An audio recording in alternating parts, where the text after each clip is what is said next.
Hello and welcome to another video and podcast from Fantasy Football Scout. FPL is back and it's only just gone live for the 2021 season.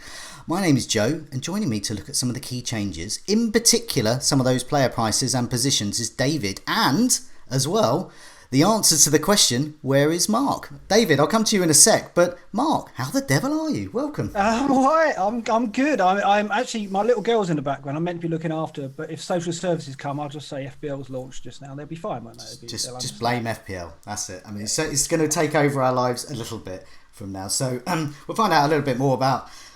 Will we find out what you've been up to? You've been preparing for this season. This is going to be the one, isn't it? You're going to win it this one. I'm so looking forward to this season. I'm going to be playing for fun with a capital F, hopefully. I'll say that now. It probably won't be fun. No. A few weeks in, I'll be wringing my hands, I expect. But yeah, I mean, I'm looking forward to this season more than most.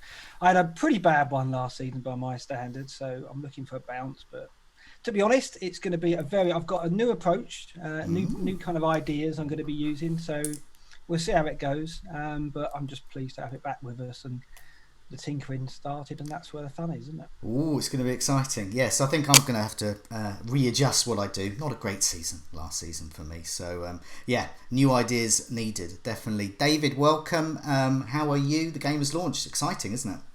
Yeah. To be honest, I'm more excited to have Mark on the video, as you say. People have been asking for such a long time. Well, finally, we have the answer. Here he is. There it is. But I mean, you're absolutely right. I think this season is going to be really different, just because of the way the prices have come out and a couple of rule changes as well. Oh, okay, yeah. It does look as if we're going to have an earlier deadline this year. I mean, it's kind of hard to say because obviously we don't actually have any fixtures yet. But they've got the deadline set as 1:30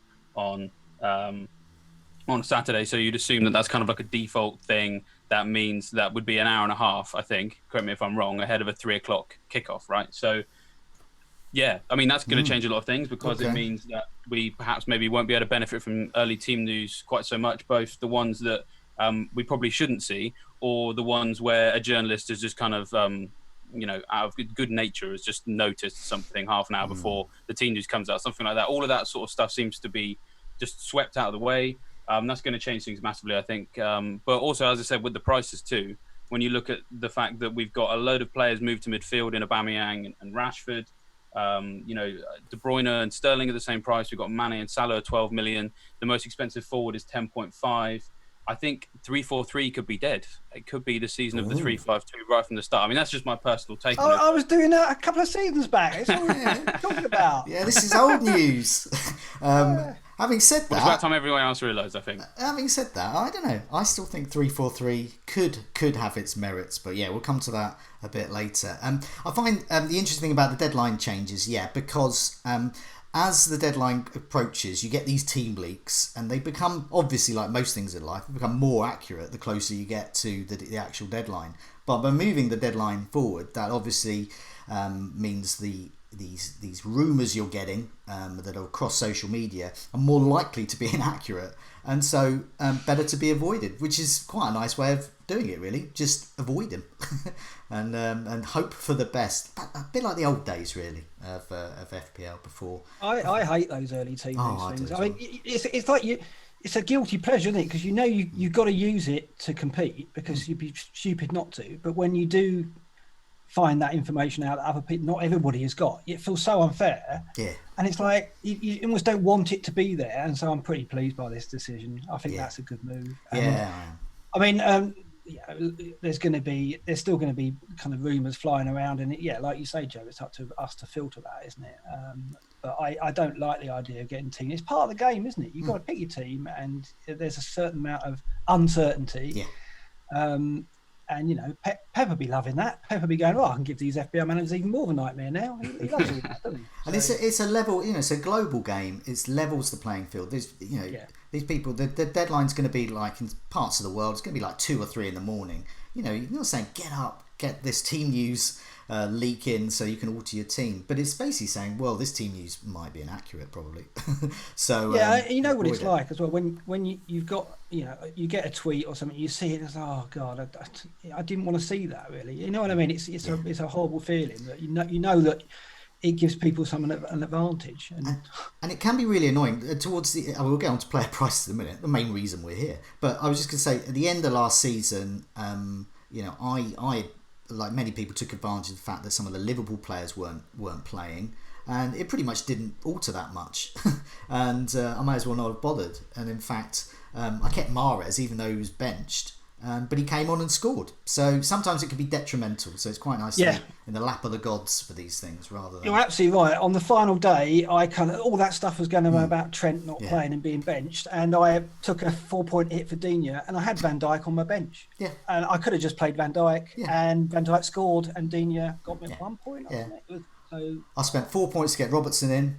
He got me exactly 4 points more than Alexander-Arnold. Might as well not bother. Because the thing is, you're making a decision right at the last minute, aren't you? And that's never good, is it? I mean, one of the golden rules is you don't make a transfer, you don't take a points hit with minutes to go, but you feel panicked into it because suddenly you've got this information which you think is correct. And we're better off about it. David, any other key changes? Chips, do they look like they're all fine and as usual as they always have been?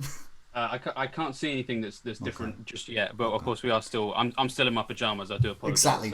We just woken up. Attack. We've woken up and it's in there, is it? Doesn't sneak back in, is it? Woken up and it's Christmas Day suddenly, and so exactly. It's an emergency Christmas Day. As we chat, if you notice something, step in and go, oh wait a minute, there's there's 20 chips or it's something. Very like ad hoc.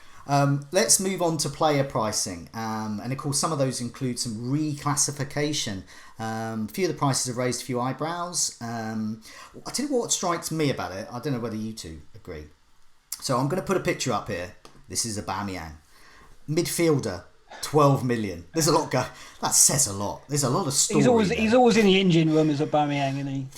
There's a lot of story to that. So he's no longer a forward and he's had a price hike. So what strikes me is there's a lot of players like Aubameyang with these price hikes, justifiable in many cases. We can't have them all. We've only got 100 million. So it could be a good year to do something I know Mark has done in the past, and Late Riser does frequently, this upside chasing, looking at the fixtures, who is the best captain, who is the captain that perhaps other people haven't got, and how can you take advantage of that? We can't have them all. So perhaps swapping premiums around form, fixture, captaincy could be the way forward this season, because it's impossible to have them all. We can't. And we'll come through some of the other prices soon. But Mark, what do you think? I mean, what's your initial reaction to that? I mean, is that similar? Do you think this could be your season? I think that every year. You're going to go heavy in midfield, aren't you? Now, I mean, I think it was important if Aubameyang was going to be switched to a midfielder, which I can see why it's been done, because it sticks to the rule of, if a player's been playing out wide all season, then he should be reclassified. But I think it's a bit of an unfortunate one, because I think Aubameyang probably will end up down the middle, especially if Lacazette goes. So. But does that mean we're going to have him anyway? Because they've left Salah and Mane in midfield and Sterling, and I think that's crucial, because by moving Aubameyang, you think, well, that's a shoe-in, but it's not when you've got all those other names, KDB and Fernandes as well. There's going to be, you're going to want 3 heavy hitters in midfield. I think you're going to want 2 to set up the captaincy, and obviously you can go De Bruyne and Bruno and have a home fixture rotation. We haven't got fixtures yet, but it's pretty obvious that United and City are going to be a home alternate week. So you've got that. You probably want to give yourself a 3rd heavy hitter. But of course, if you're doing that, suddenly you've got captain dilemma, haven't you? If you've got Salah, De Bruyne, Bruno, choosing the captain's not going to be easy, is it? Whereas if you had 2 heavy hitters, it's pretty straightforward, I expect, because you're not going to go a forward. I just can't see us. The forwards, I mean, I'm going to have some horrible names up front. Hello, Chris Wood, that kind of thing. It's the way it's going to be, I think. I think it makes an interesting scene. I am worried, because I look at the midfield, though, and I look at Greenwood coming in at 7.5, and he looks a bit of a lock, I'm afraid, at that. We'll have to see, if Sancho arrives at Old Trafford. But if he doesn't, I'd have thought that Greenwood is going to be in a lot of teams as well. And then suddenly you're looking at 3 heavy hitters plus Greenwood plus a Souček or a 4-5. That's template, and it's going to be hard to look beyond it, I think. So I don't like templates, but this year, if I'm going to get a better rank, I might have to toe the line a little bit to start with. But I'm I don't know whether I thought I might have been going template, but I think my template might be a bit different because I think I look at some of the other prices of say for example Werner coming in at Chelsea, fantastic stats in the Bundesliga. I think it's worth a punt at 9.5 because you never know whether Vardy's going to suddenly become amazing again. You don't know whether Aguero is going to come back all firing, and I quite like the idea of having a sort of the pricing of those sort of players in forward lines. They're cheaper than the 12 millions. They're sort of the 9-10. And I quite like the idea of having that. It's just nice flexibility to move to those players. But yeah, as you said, you want 3 of these heavy hitters in midfield. Here's another picture. Salah, 12 million. Mane is going to be 12 million as well. So we've got all of the names just keep coming off. Here's another picture. Kevin De Bruyne, 11.5. I mean, it could go on. I mean, we didn't have time. The game's only just launched. I didn't have time to put all the pictures up. But, David, what do you think about this huge wealth of options in midfield and how expensive they all are? Yeah, I mean, I agree with Mark. I think it might be easy to lock ourselves into a template, but I think that might not happen until a few weeks into the season, in the sense that Man City could end up missing the first maybe 2 game weeks. So then that's gonna cause chaos, isn't it? Because there will be a load of people that just sign them anyway, not really realizing, as always happens, right, that they're not around. Then we'll get to maybe game week 3, and we all need to buy a Man City player, and we're all like, oh, how the heck are we going to do this?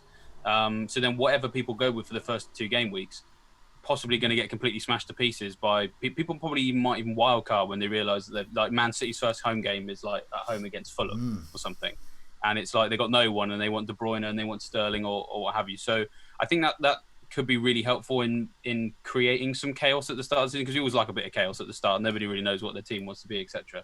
I think that Man City thing will be quite key in that. But of course, it does lend to maybe building a template anyway based on the price points.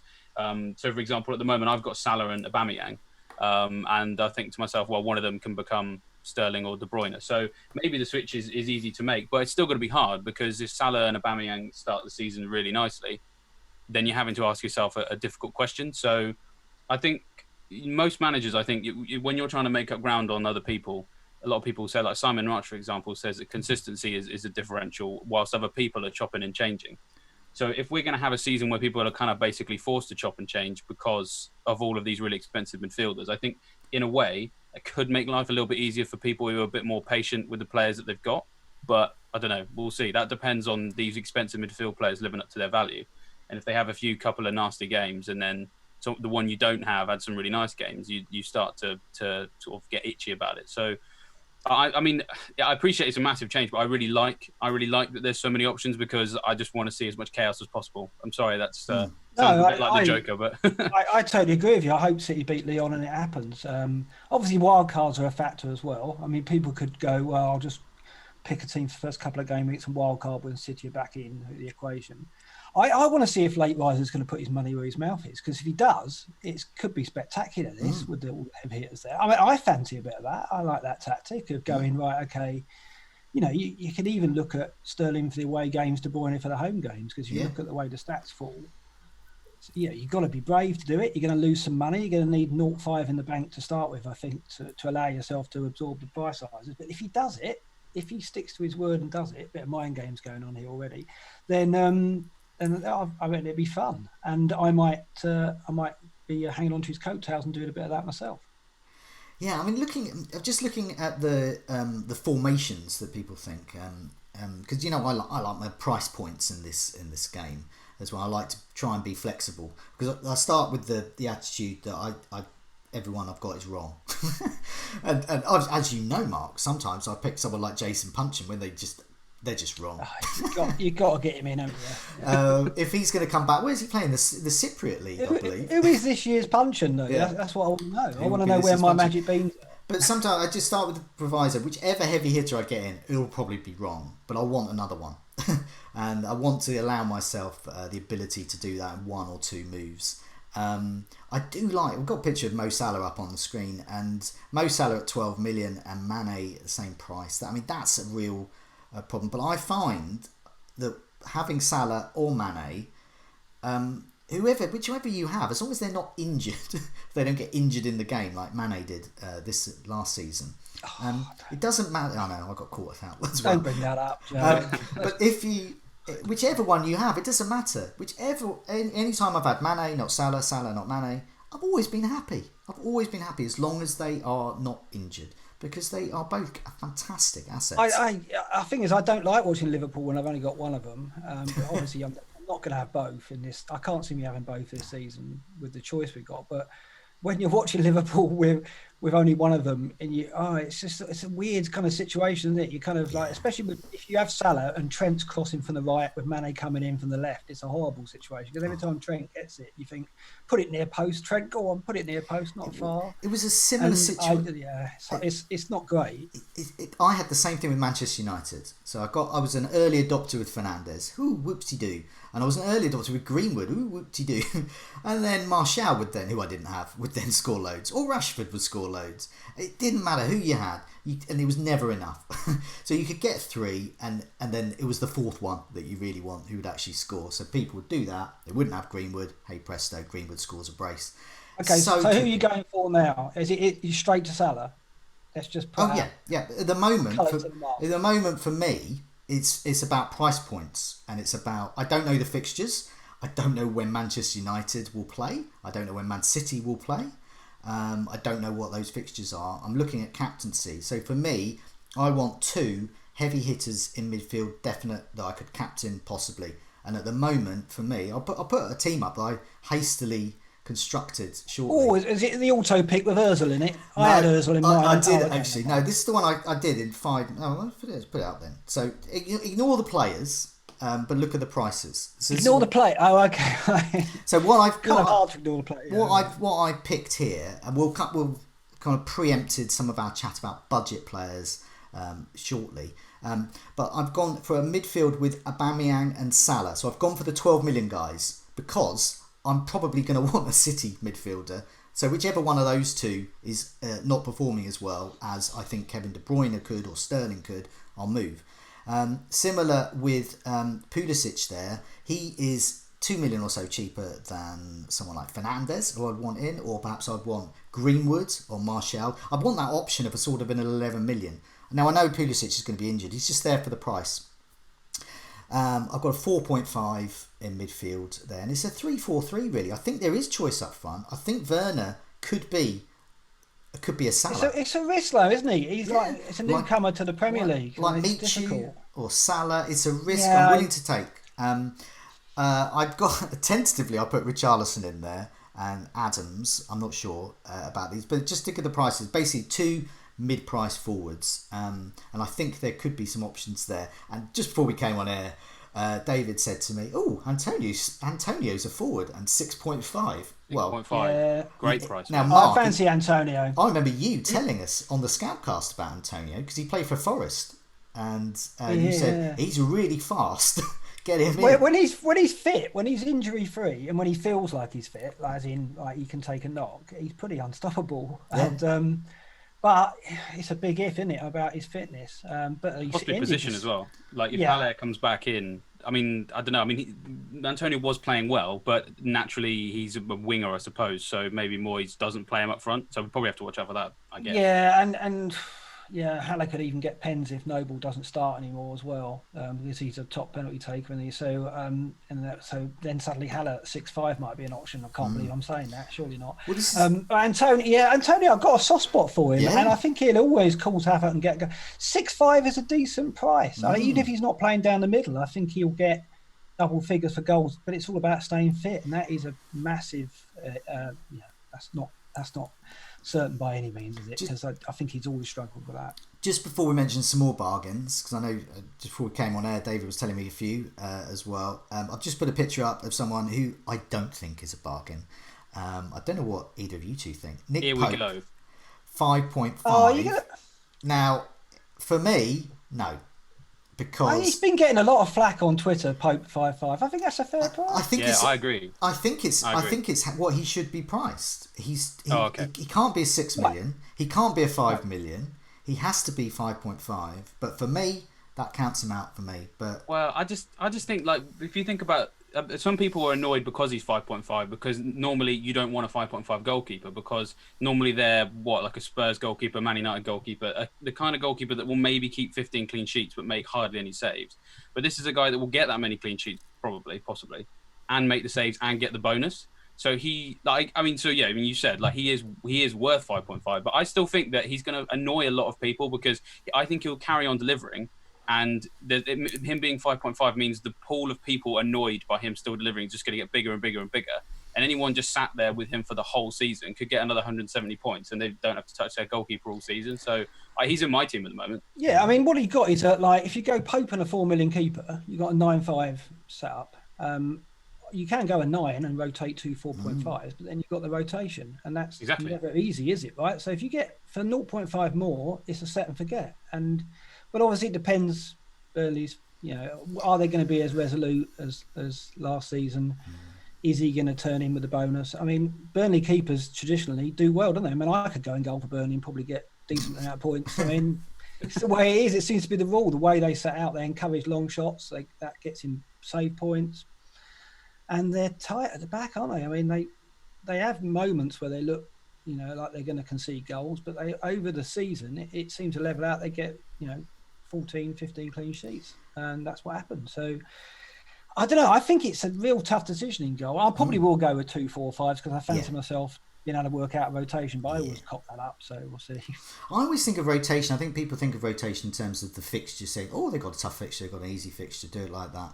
And I always think of the rotation in terms of, I like to have a backup. I've sort of got a main 4.5 and a backup 4.5, or 4 million if you're lucky.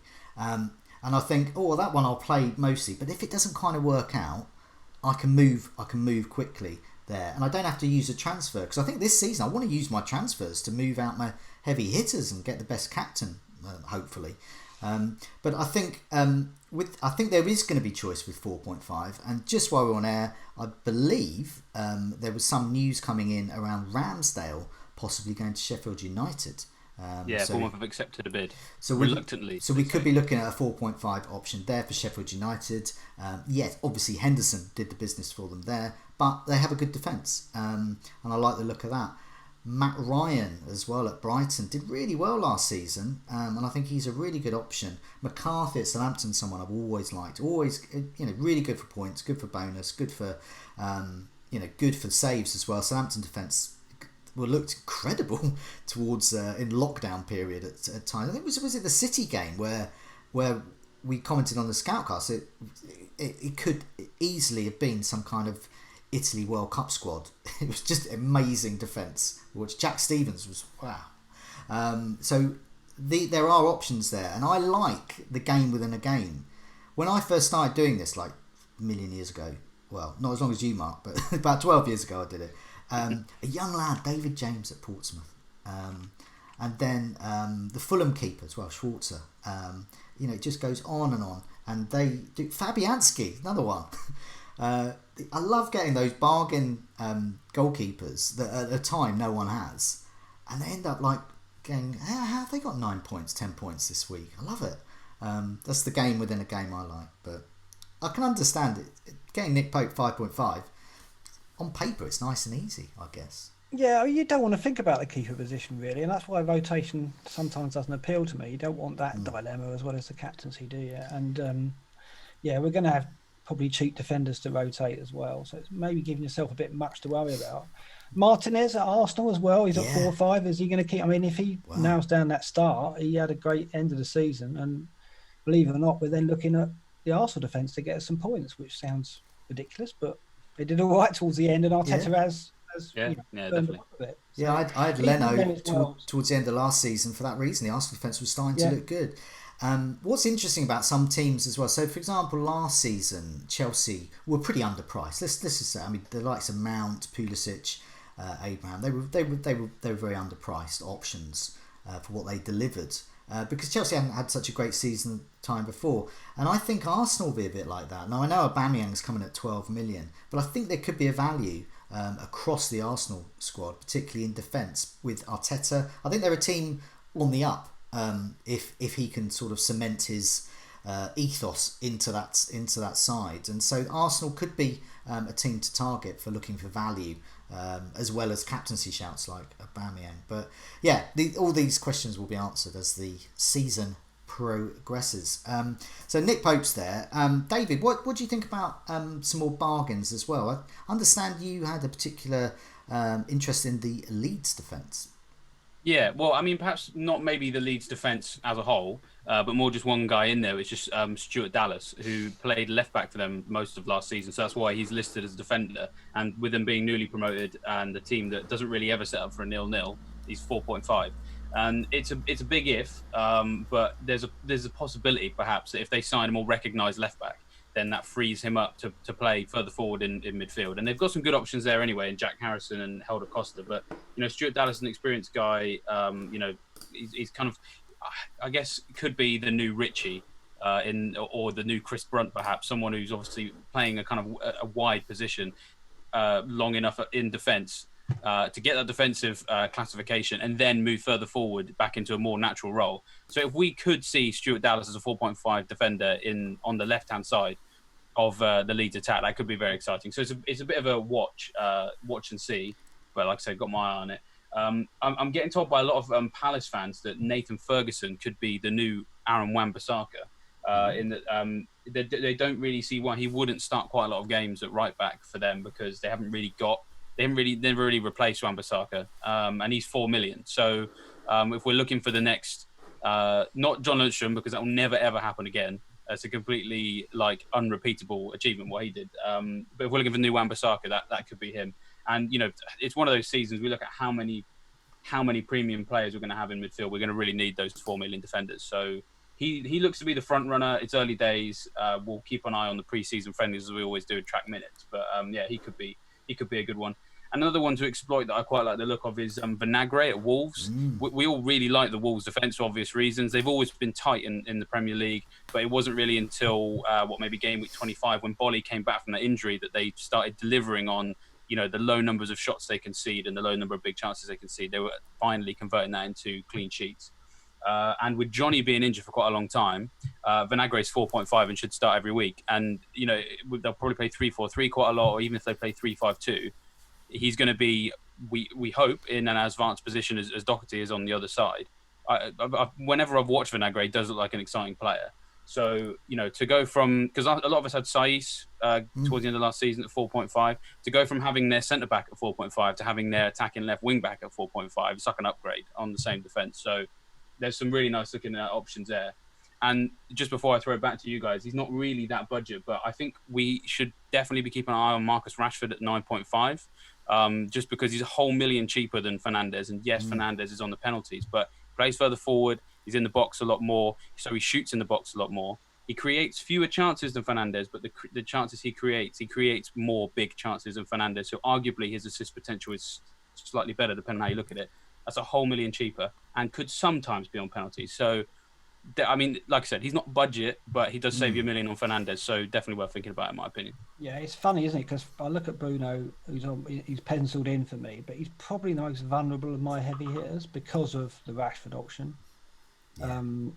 Rashford as a midfielder. I mean, you've got to think Rashford's going to kick off. You've got to think now he's going to improve every season, and he had a strong campaign last time out, and he helped me get through that Vardy phase where Vardy was banging him in. I had Rashford who was almost matching him.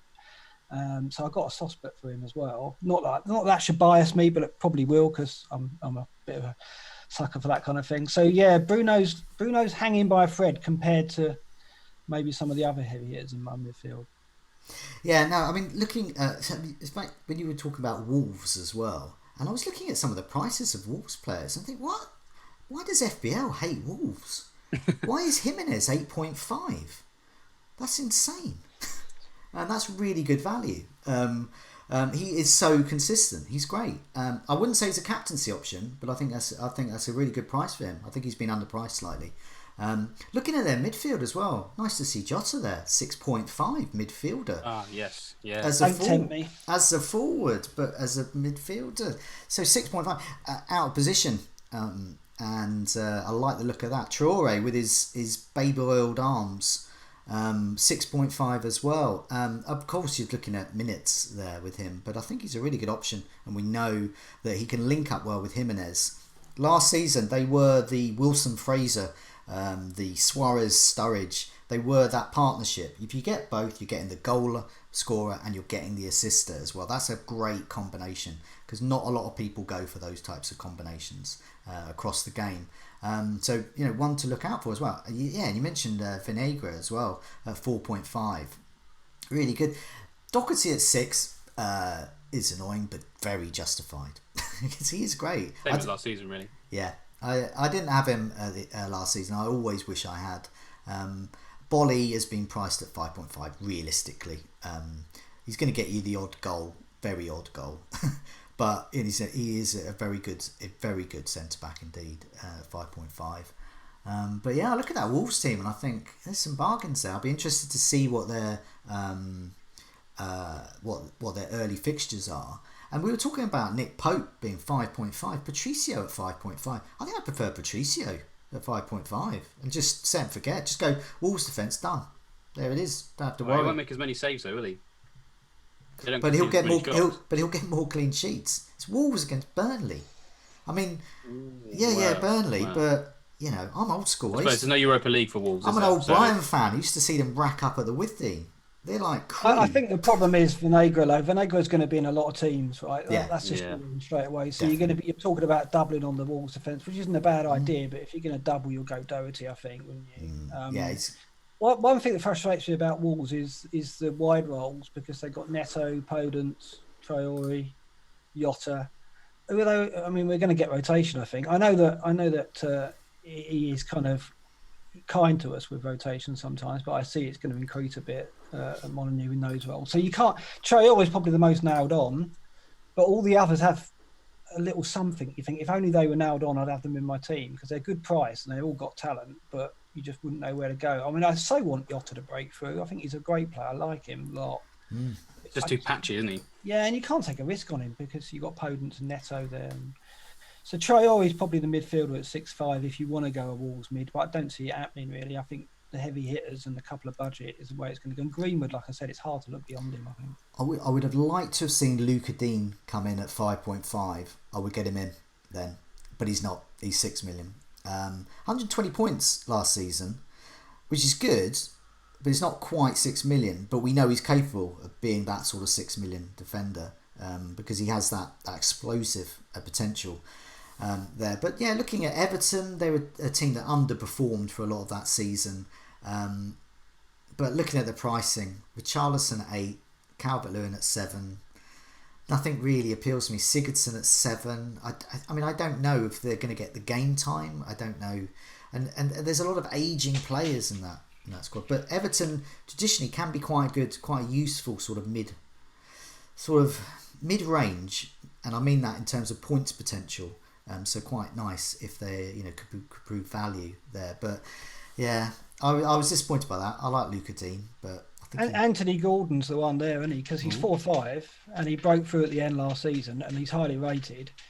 If you're going for a 4.5 and you think, well, he's going to be bench fodder, I like Gordon because I think he might get some starts. And I think he's good enough. They say he's good enough up there to actually break into the first team and hold a first 11 role down. So if he does, he could be a real prospect. So I'm keeping an eye on him pre-season and what he does early on because I think he's going to be on the bench for Everton and he might even break through this season. We'll see. That's a really good tip as well.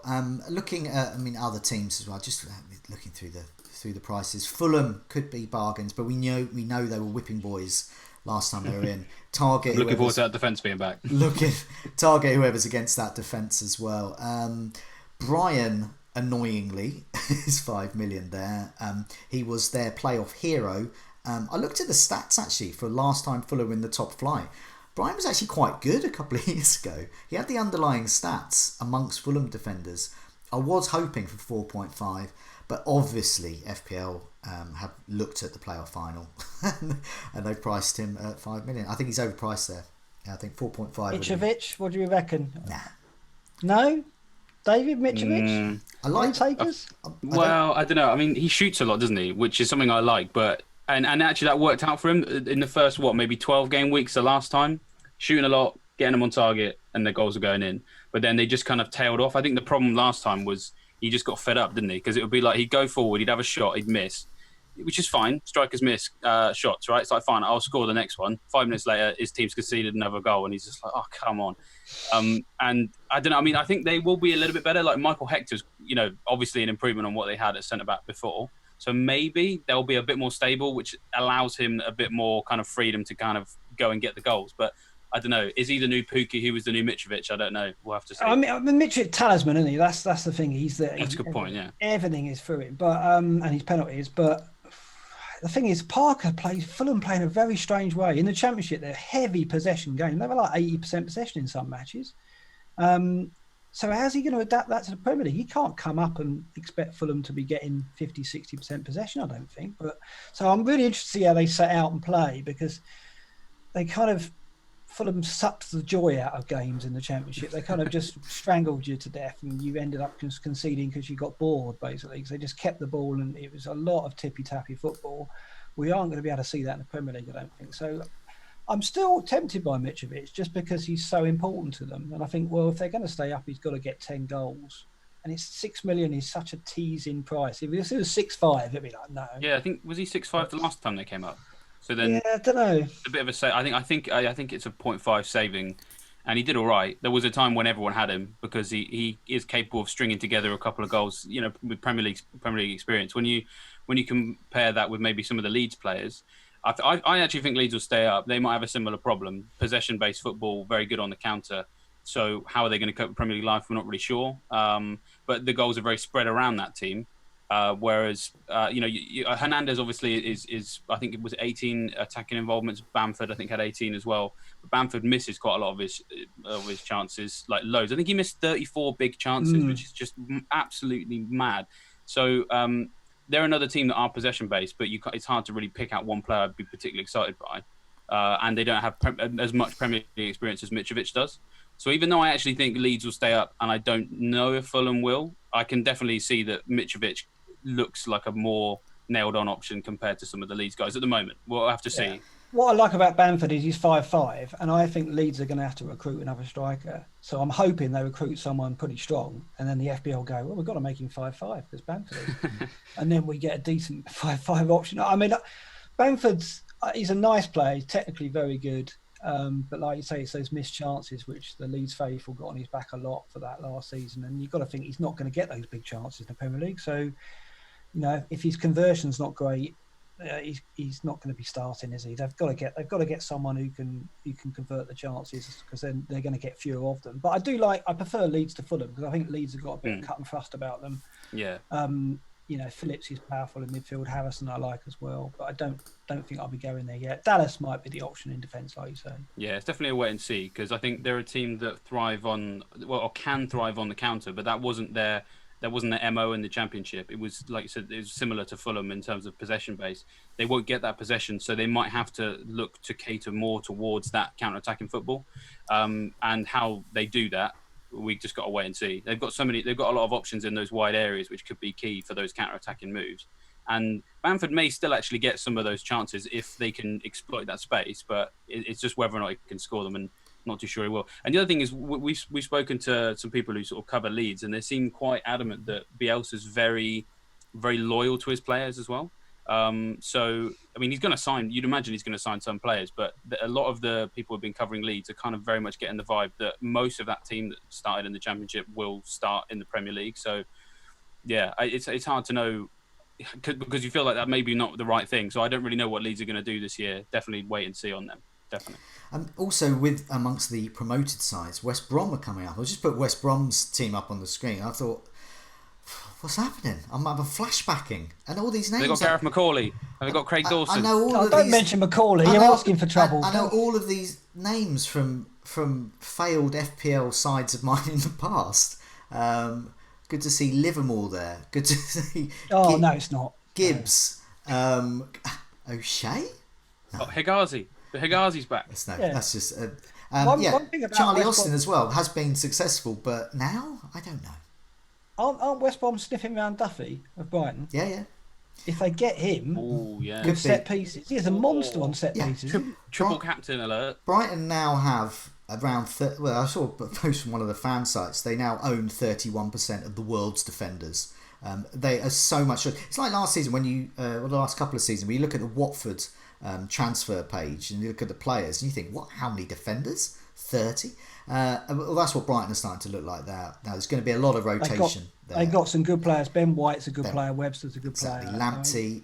There's a lot of good players there. A lot of good value. See, Dunk is at 5 million. I was in a restaurant with Lewis Dunk the other day. He wasn't sitting on my table. He was sitting opposite me, and I kind of looked at him and went, "That looks like Lewis Dunk, but he doesn't look big enough. He doesn't look like a centre half." And then I checked and went online and Googled a few things and found out it was actually Lewis Dunk was sitting opposite me. He's not as imposing as you think. The Brighton defence is so massive now. You got Byrne, haven't you? Yeah. So that makes sense. Even if you're like 6'5", 6'6", they're still like tiny. They're all like they're huge. Anyway, Robson Carnu. Oh my god! I mean, these names West Brom. So.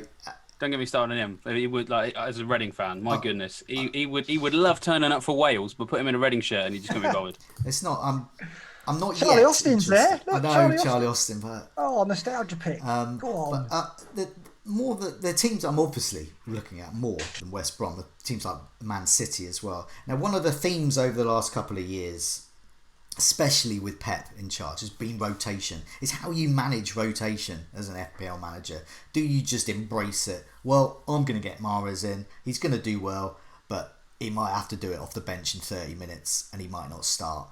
And that was the attitude you sort of had to have with a lot of Man City assets. And you almost had to do it at times with the likes of Sterling, who might miss out the odd game. You didn't know when he was going to miss out. But looking through the Man City player prices as well, obviously we've got De Bruyne and Sterling at 11.5, justifiably. But then Mahrez at 8.5. If Mahrez plays, he does well. And he's only 8.5, but will he play? And I think part of me prefers... He scored so many even when he didn't. Like, was he not in the top 8, maybe? Yeah. Top scorer in the FPL midfielders last year? So he kind of doesn't need to start. 175 points last season. Yeah, mad.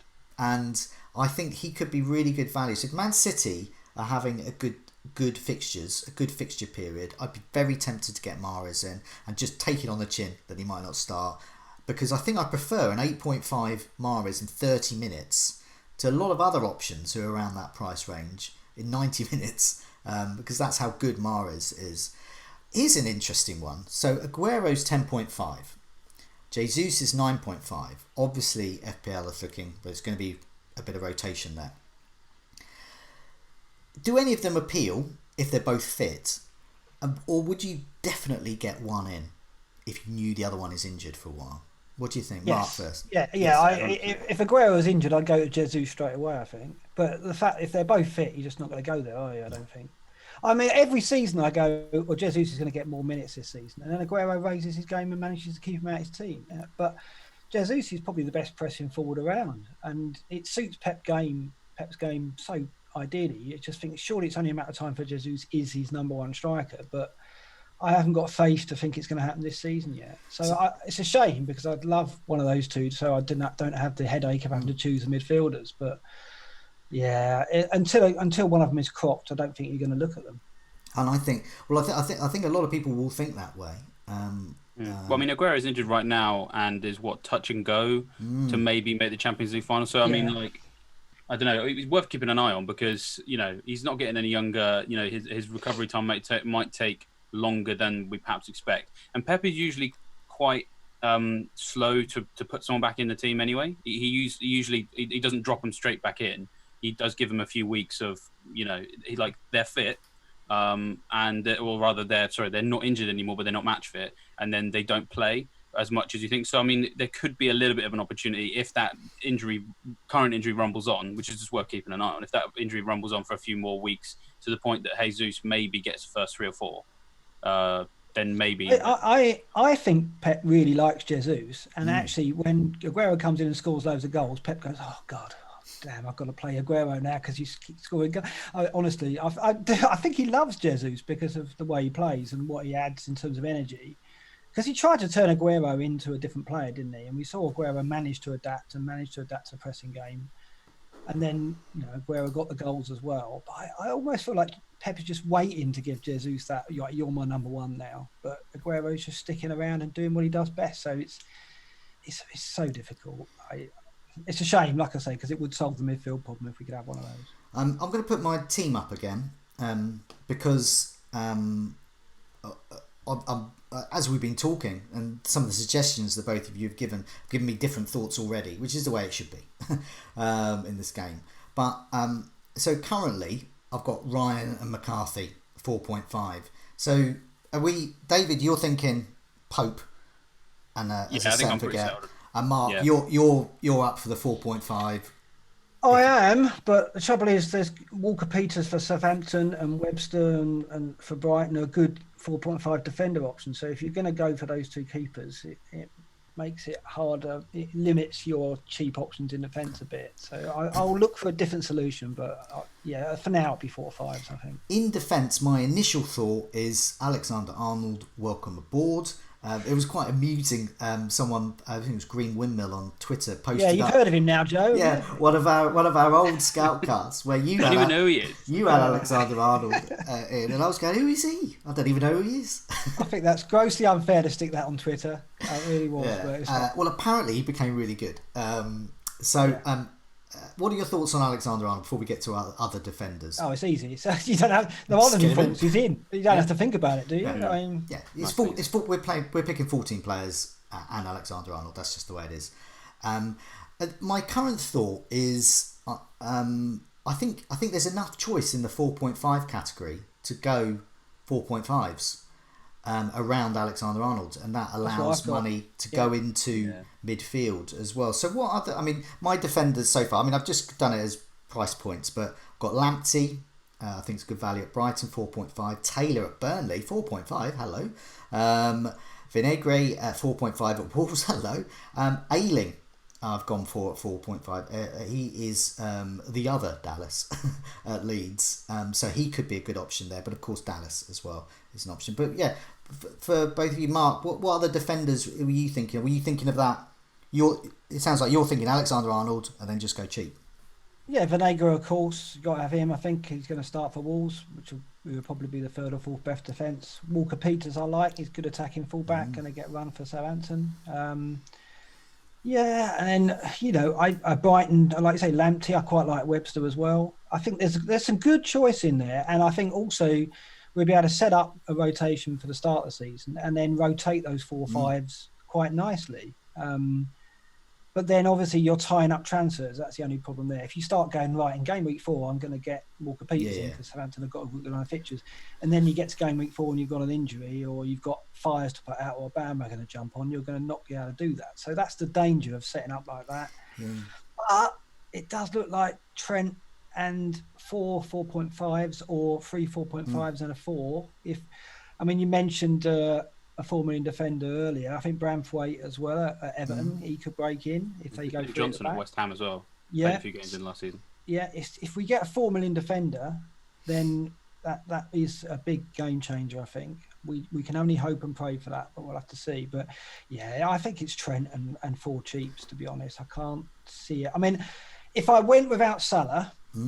I would go Robertson and go the twin fullbacks for Liverpool because the theory there is that it's not agony to watch Liverpool go forward then because you've got both fullbacks and at least if Salah destroys you, you've got maybe some assists. So there's that. I'm toying with that.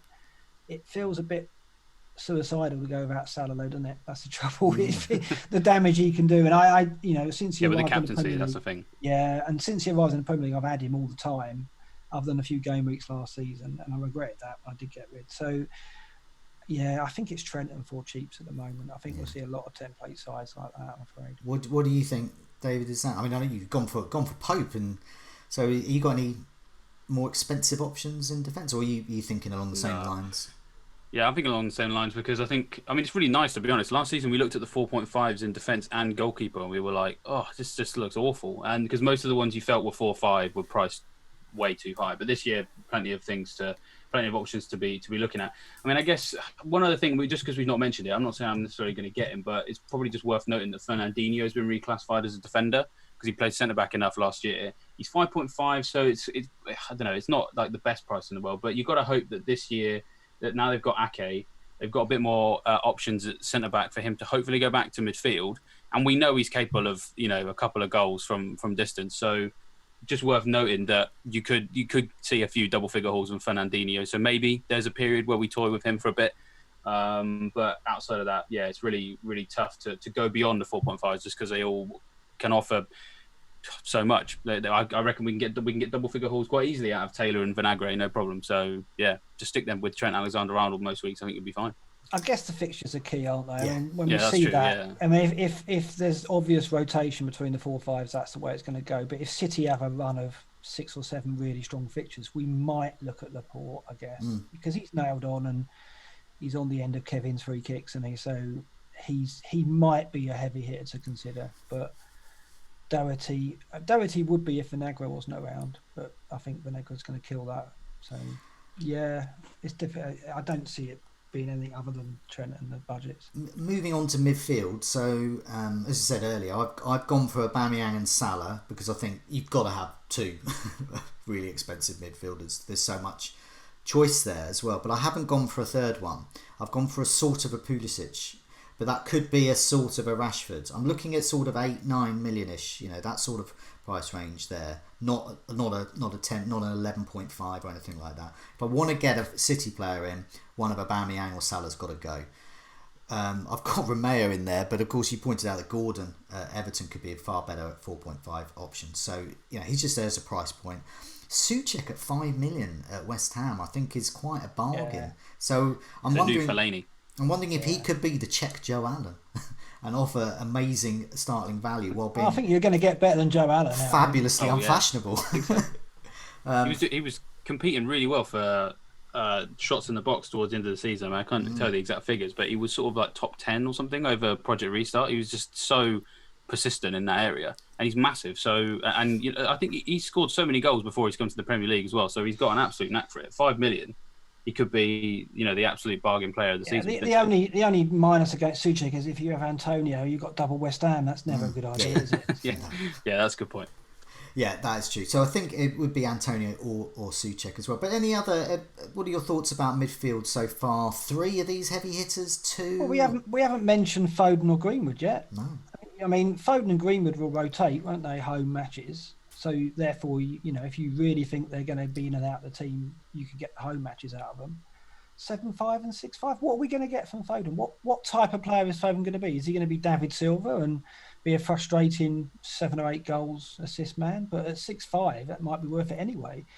He looked pretty strong at the end of the season in terms of his eye for goal as well. So yeah, he's a bit of an X factor, I think. And Greenwood, I don't understand why we haven't mentioned him yet. For me, I mean, we talked about Rashford, but surely he's going to hold down a starting role unless they sign Sancho, isn't he? Yeah, well, you would think so. If Sancho doesn't come in, I would say he should be a lock-in, because the way Solskjaer's set up Manchester United, I mean, he's found the formula. These 3 amazing, still young, all of them still young, forwards doing the business, and why change it as well? And it's not like they're getting worse; they're just getting better. Martial is finally showing the promise he's had over these years. Greenwood is like, wow, that's a gem. Same with Rashford as well. You've got Fernandes, you've got Pogba feeding them. I think you're right. I mean, but my Pulisic price point there could even go down to a 7.5. So Greenwood, yeah. I mean, are we looking at 3 United attackers again? I mean, is that too much? United probably is, but they're there. The names are there. I'd want at least 1.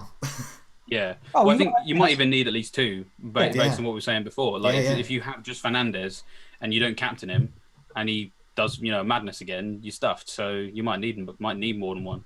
I mean, I think for me, if I was going to get 2, it'd probably be Rashford and Greenwood. If I had to spend that money, that's the cheapest way of doing it. But it's still hard to do. Well, Martial's 9 as a forward, but I don't know if I'm going to spend that much. If I do, I might go Ings. But I mean, I'm going to have 2 United, I think. I mean, again, it's based on the fixtures. At the moment, because they may not even start. They might not start the season because of the Europa League. So, but I do. Yeah, I think Yeah, I do think that could be the way I'll be looking there. I do stress the picture up on the screen. These aren't the players I'm necessarily going to get. These are the price points. No, that's it. That's your team. I know this is what people say. They go, "Oh look, you got Romeo. You love Romeo." How dare you change that team from what you advertised? This is we're looking at price points. So Pulisic, I'm just looking in terms of like I want a mid-price midfielder. I don't know which one yet. Up front, I think you're going to need a Werner, who could become a Jesus, or could be moved up to a Vardy, who could become Martial. I think there's a lot of options around that sort of. And Jimenez 8.5. I think I want an 8 to 10 million striker there somewhere. I think. Are you going to captain him? Are you going to captain an 8 to 10 striker over possibly Werner? Because from looking at his stats and from what people say who are looking at the Bundesliga, who've been following it. He could be for another Costa, could be another Salah, as in a 9.5 or 10 or so player who is very captainable suddenly, who is not seen as captainable, and sometimes that could be quite a useful captain. It's like no one's going to captain him. Oh, hang on a minute, no one's going to captain Michu. Yeah, no one's going to captain, and suddenly he could be. So I like the option, and if I'm wrong, well, I'll just move him down. I'll get Danny Ings in instead. Yeah, I think Ings is okay. I don't know. Werner, let's see how he settles. I'm not going to go with him from the start. I want to see what he does in that Chelsea team. But Pulisic is there, you see, at 8.5, and I think I'm not going to go to Chelsea. I don't think there's room for two Chelsea with United and City and Liverpool attack. I just don't think Werner from the start is an option. It's a gamble. Play on the left as well. Yeah, he could do, but I don't know. I mean, he will play down the middle, and he might get pens. But it's just an unknown, and why would you take a risk on an unknown when there is so much good certainty available in midfield? And I don't want to spend 9 or 10 on the striker unless in some weeks I'm going to put the armband on them, and I just don't see that happening. I just think the midfield is so powerful, and you're going to have a De Bruyne, a Salah, or Fernandes, or an Aubameyang demanding that captaincy every week, I think. So at the moment, I'm looking at maybe very cheap up front, get a 4-5 and then a couple of 6-5s maybe in order to be able to spend in midfield. I noticed that FPL haven't priced up Willian yet, who has moved to Arsenal. That's true. Obviously, Aubameyang down to Willian saves a lot of money. So that could be an option, for example, when Arsenal's fixtures are good and they become bad. You think, well, I still want a bit of Arsenal. But Willian could maybe get penalties. I don't know. He could. Chance. Well, surely not. I don't know. Well, but he certainly could be supplying. He was in the top 10 players last season for chances created, and he suddenly got Aubameyang. I think. I mean, he relied on those penalties at the end of the season for points so much. I think that might have warped our opinion of Willian. I had him, so I can't talk. I mean, I fell for it completely. But I don't. Aubameyang will be so dominant. I think you're right there about Pulisic 8.5, and what may come down to it. Why I quite like getting Werner in at the start is because I can move away from him. I can run away from a Werner, and I can get Pulisic. And then if I've got 2 free transfers, I can downgrade Werner. I can upgrade somewhere in midfield, and suddenly I can get Pulisic. Because I had Pulisic for a lot of the sort of post-lockdown season, and he was amazing, wasn't he? He was getting just points every week. He's getting fouled left, right, and centre, getting awarded points. But also the eye test as well. I see the game, and I was thinking, God, I want this guy in my team. I remember ages ago on the Scoutcast. You remember, Mark? I think you and me in the same week we saw Hazard play Everton. I think it was. And I think we just got him in. he was really so good. On, he was so good.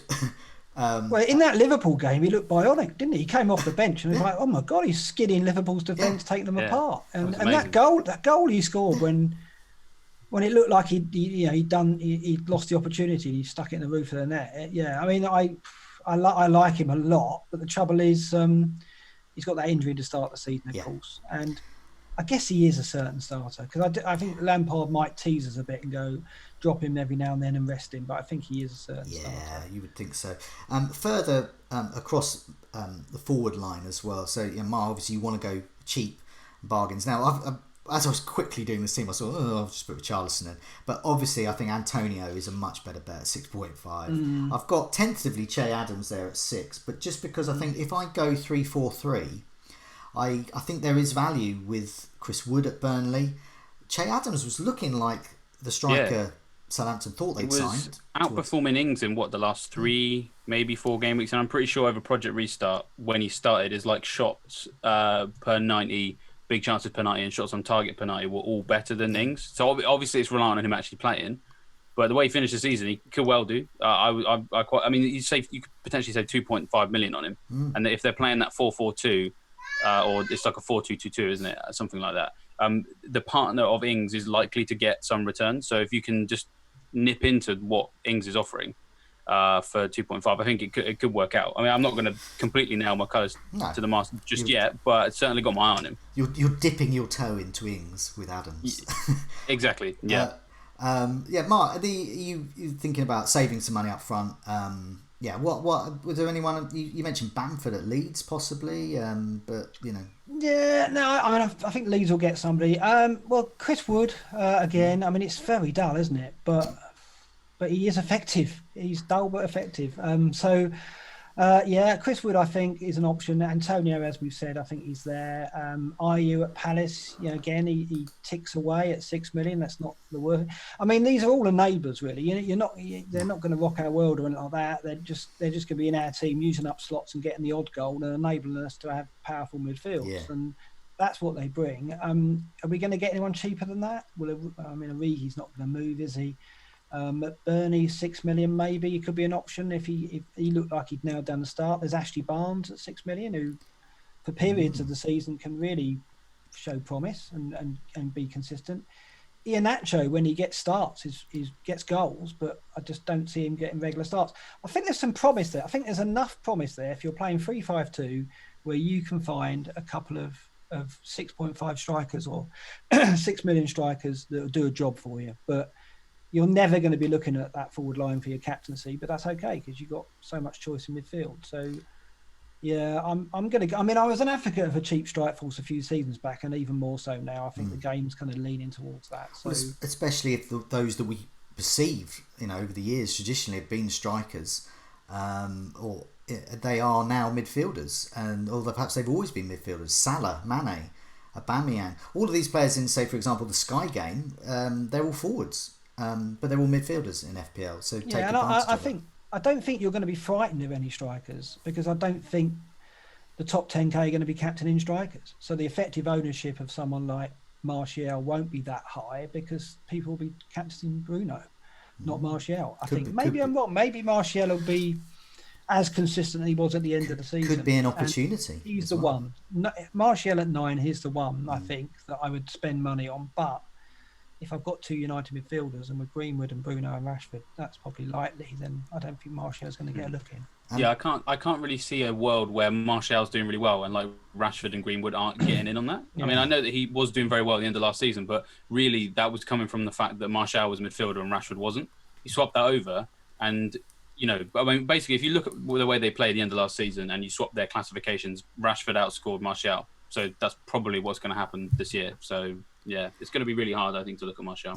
Vardy always has it hurts me though. What do you reckon, Vardy at 10 million? I think that's why I quite like getting Werner in, because if Vardy starts exploding with goals as he can, then easy move, find $1 million somewhere. That's doable. But moving to Vardy from, if you've got just 6 million, 5 million strikers, then that's a tough ask. So that's why I like that price point, because it just goes into that unknown. Just before we go, David, were there any other have we sort of exhausted the credible strikers to go for? But was there any other names you wanted to mention? Should we scrape the barrel? I don't know. I mean, I guess it's just one other name just to throw in, or 2 other names. Jay Rodriguez was looking quite good when Barnes wasn't around. Like, he shoots more than Wood, but it's not as high quality. But if he can maybe work on that, then the volume of his shots could mean that he could maybe offer a nice or a value compared to Wood because he's a little bit cheaper. He's at 6 million. And then Mopé is 6.5. I think he's a player who will have a better season this year than people perhaps expect, because last year he was actually really good for shots on target. I think he was still top 10 in the league. But it's just he was just a bit unfortunate that a lot of his shots on target were just getting blocked or saved. And surely that can't kind of continue. We know he can score a decent amount of goals. He's done it in the Championship. and he looked relatively good end of last season. So if he can keep that up, and if he can keep his place, which admittedly is hard at Brighton, but like I said, we're scraping the barrel. He's a guy I haven't mentioned yet. I think maybe there'll be a couple of patches this season where Mopé is, like, in the words of the community, essential for about 4 weeks. And then maybe offer a little bit of value during it, but we'll see. It reminded me to look at Spurs, and they've got a striker, haven't they? They've got a striker, Harry Kane, who has been good in the past, and a few golden boots or two. But 10.5 and Son at 9. I'm not interested in a Marie. I went for Kane. He was my final captain of last season, and he got me a nice 9 points, 18-point return. Quite happy with that. But of course, that was still less than De Bruyne. Got me. We'd all love Kane to be a factor, though, wouldn't we? Yeah. To really shake up the tempo. But I just don't think. I think from what Spurs fans say, when you watch the games, Spurs can win. They can win 2-1, 2-1, 1-0.